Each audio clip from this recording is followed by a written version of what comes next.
राजीव, कोमल, समीर और पूजा ये चारों दोस्त एक लंबी सड़क यात्रा से लौट रहे थे।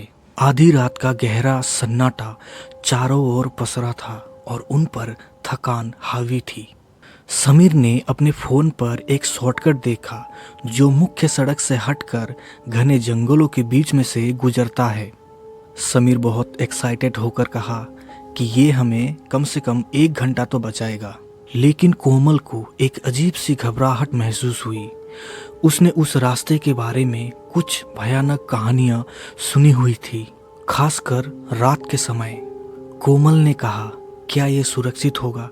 मैंने सुना है कि ये रास्ता शुभ नहीं है।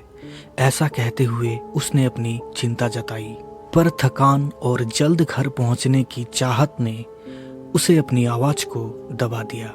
राजीव ने बिना कुछ सोचे समझे गाड़ी को उस सुनसान सड़क की ओर मोड़ दी। गांव के लोग उस रास्ते को शापित रास्ता कहते थे। कहा जाता है कई दशकों पहले एक प्रेमी जोड़े की एक कार एक्सीडेंट होता है बिल्कुल उसी जगह, और उस दर्दनाक हादसे में उन दोनों की मौत हो जाती है। स्थानीय कहानियों के अनुसार उनकी बेचैन आत्माएं आज भी उस रास्ते पर भटकती है, खासकर अमावस्याओं की रातों में, राहगीरों से मदद मांगते हुए या फिर उन्हें डराते हुए। दोस्तों ने इन कहानियों को महज एक अंधविश्वास समझा था। उन्होंने कभी ये सोचा नहीं था कि उन्हें भी उसी रास्ते से एक दिन गुजरना पड़ेगा। अब जब उनकी गाड़ी उस रास्ते पर थी तो हवाओं में चारों तरफ एक अजीब सी खामोशी छा गई कि मानो पूरी जंगल अपनी सांस रोककर किसी अशुभ घटना की इंतजार कर रहा हो। जैसे ही उनकी कार उस सुनसान रास्ते से आगे बढ़ी, एक बर्फीली ठंडी हवा कार के बंद शीशों को चीरते हुए भीतर प्रवेश कर गई। राजीव ने हीटर चलाने की कोशिश की, पर वो काम नहीं कर रहा था। कार के डैशबोर्ड पर लगी लाइट और रेडियो अचानक तेजी से टिमटिमाने लगी, मानो किसी अनदेखी शक्ति ने उन्हें डिस्टर्ब किए हो। कोमल के रोंगटे खड़े हो गए। उसने पीछे मुड़कर देखा, लेकिन गहरी अंधेरों में सिर्फ पेड़ों की काली छाया उसे नजर आई।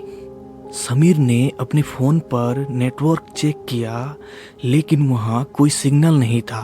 पूजा को लगा जैसे किसी ने उसके कान के पास फुसफुसाया हो, जबकि आसपास कोई नहीं था। ये सब उन्हें अंदर तक हिला रहा था। अचानक कार की हेडलाइट पर एक धुंधली आकृति दिखाई दी।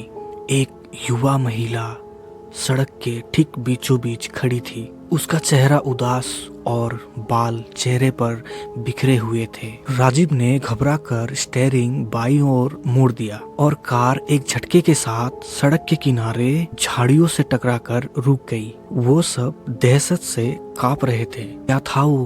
पूजा ने कांपती आवाज में पूछा। राजीव ने पीछे मुड़कर देखा, लेकिन वहां कोई नहीं था। सड़क पूरी तरह से खाली थी, कि जैसे कभी वो आकृति वहां था ही नहीं। फिर अचानक कोमल को ये महसूस हुआ कि किसी ठंडे हाथों ने उसके कंधे को छुआ हो, जबकि उसके बगल में समीर बैठा हुआ था। घबराहट से सबकी सांसें तेज हो रही थी। राजीव ने कार स्टार्ट करने की कोशिश की, लेकिन इंजन सिर्फ घुर घुर की आवाज कर रहा था और वो चालू नहीं हो रहा था। उन्हें लगा अब वो उस भयानक जगह पर सचमुच फंस गए हैं। बाहर घना अंधेरा और भीतर उनकी बढ़ती हुई डर। उन्होंने अपनी फोन की टॉर्च जलाई, लेकिन वो भी रह रह कर टिमटिमा रही थी। अचानक दूर से एक दर्दनाक रोने की आवाज और फिर एक डरावनी हंसी सुनाई देने लगी, जो धीरे धीरे उनके पास आती जा रही थी। पूजा ने डर के मारे अपने हाथ से अपना मुंह ढक लिया।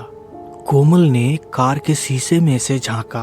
वहां उनकी ही परछाई के ठीक पीछे एक और धुंधली आकृति खड़ी थी। उसकी आंखें गहरे दर्द से भरी हुई थी। वो आकृति अब उनकी ओर बढ़ रही थी। डर के मारे उनके गले सूख गए।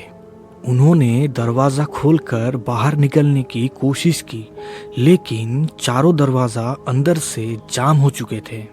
समीर ने अपनी पूरी ताकत लगाई और ड्राइवर साइड की दरवाज़ा खोला।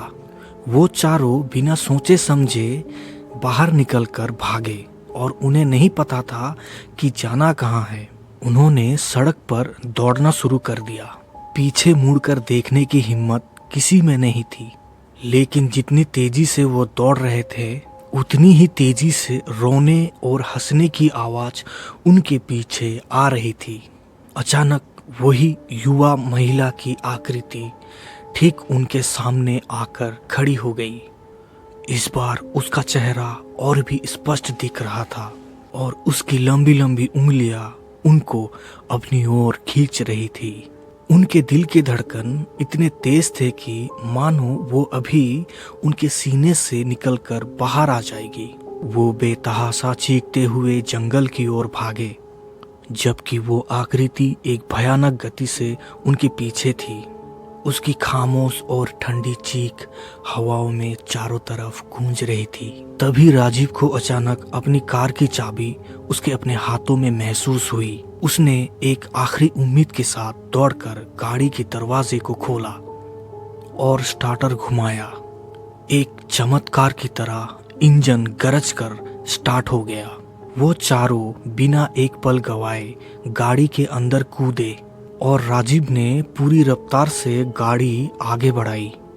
उन्होंने तब तक पीछे मुड़कर नहीं देखा जब तक कि वो उस भयानक रास्ते से निकलकर मुख्य सड़क की ओर नहीं पहुंच गए। उनके पूरे शरीर पसीने से भीगा हुआ था और उनके सांसें भी उखड़ रही थी। वो चारों दोस्त उस रात सुरक्षित अपने घर पहुंच गए, पर उस शापित रास्ते का भयानक अनुभव हमेशा के लिए उनके जहन में एक गहरा जख्म की तरह रह गया। उन्होंने उस भयानक रात के बारे में किसी से खुलकर बात तो नहीं की, लेकिन हर बार जब एक दूसरे की आंखों में देखते तो उस रात का अनकहा डर उनकी आंखों में साफ दिखाई देती थी। उस दिन के बाद उन्होंने कभी भी कोई शॉर्टकट नहीं लिया, खासकर देर रात को। शापित रास्ता उनके लिए अब सिर्फ एक कहानी नहीं था, बल्कि एक रोंगटे खड़े कर देने वाली हकीकत बन गया था, जो उन्हें आज भी रात के अंधेरे में परेशान करता है। कहते हैं उस रास्ते पर आज भी वो दो भटकते आत्माएं दिखाई या फिर सुनाई देती है। तो आज की कहानी यहीं तक। मिलते हैं अगली ही ऐसी एक डरावनी कहानी पर। तब तक के लिए जय हिंद, जय भारत।